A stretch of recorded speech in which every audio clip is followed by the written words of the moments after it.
Hi guys, here's just a quick overview of the do's and the don'ts on the Omni program.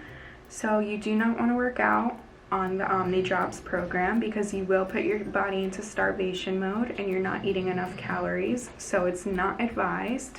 The most that you can do is maybe a 20 or 30-minute walk and some stretching, but do not overexert your body.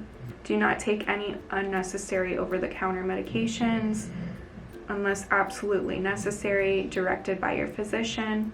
Of course, you want to ask your physician if any of this is good for you, if it's okay, considering your health. You can continue to take your prescribed medications such as insulin, blood pressure medication, heart medication, etc. Do not skip meals and do not add to the meals.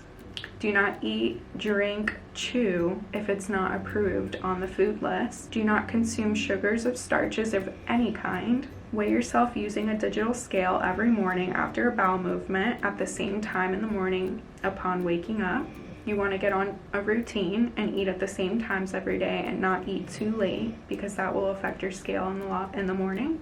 And try your best to avoid any makeup, lotions, or products that have oils in them.